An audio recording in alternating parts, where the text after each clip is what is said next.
Dude, he's got punch. Oh.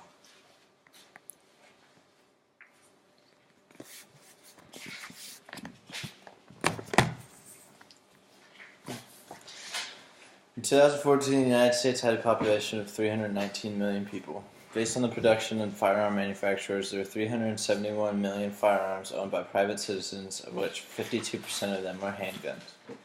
A lot of people like to play devil's advocate when it comes to gun control, but being that I have a conservative background and military experience, I of course am completely for people owning guns. No matter what country you look at that has banned guns from the general population, criminals have always found a way to get their hands on these illegal firearms. My job is to show all of you that I think everyone deserves the right to protect themselves and the right that people from the past, present, and future are fighting and dying to protect. Criminals will always find a way. Many people like to say by eliminating the purchase of firearms will eliminate gun crime. This is the most outrageous statement considering countless countries have banned firearms and still have deaths by firearms. The top 100 countries for homicide does not include the United States. The top 10 of these 100 have strict or total gun control policies.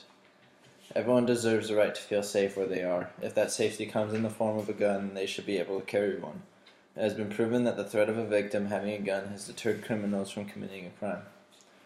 Criminals in every country have always found their way to firearms and illegal activity, and leaving the citizens without a way to protect themselves and counting on the police to be there in a moment's notice is not practical. In that split second, you or your loved ones could lose their life without having a chance to change the outcome. Guns allow the citizens to prevent government tyranny. Guns not only protect you from criminals in the sense that most people would think of, but something I always tell myself to remember is this country was founded on freedoms. We were given these freedoms after years of being oppressed and fought for what we have. A democracy allows people to have a voice. Without the ability to protect ourselves from the government itself, it could allow them to create a socialistic or totalitarianism type government. The very document that governs our country gives us the right to own these firearms, all in part to the Second Amendment. It reads, "A well-regulated militia being necessary to the security of a free state, the right of the people to keep and bear arms shall not be infringed."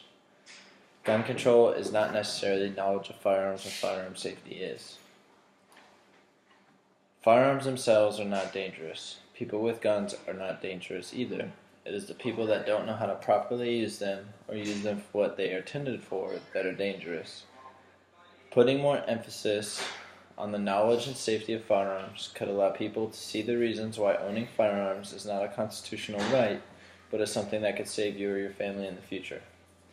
Most people that attend a gun safety course will leave feeling a sense of relief or at least a newfound understanding on the importance of gun safety, whether it's the proper storage of firearms, carrying, shooting, or safety. I know from personal experience that people have been provided the opportunity to discharge a firearm that were otherwise scared to. Even hold one have learned that yes, they are powerful, but when they are shown how to operate them properly, they've gained a peace of mind when they are around them.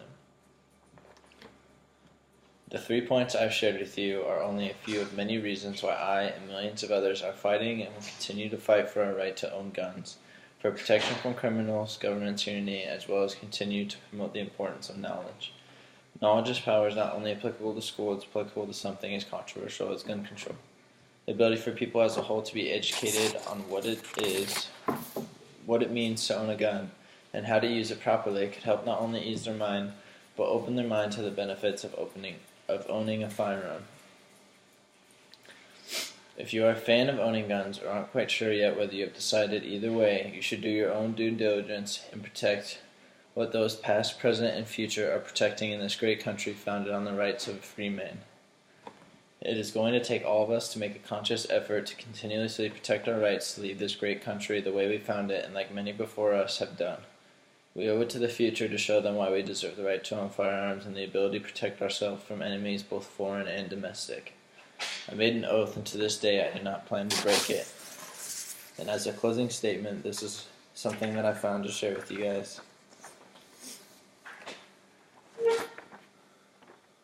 When there's a bombing, we blame the bomber. When there's a drunk driving accident, we blame the driver. Why, when there's a shooting, do we blame the gun? Thank you.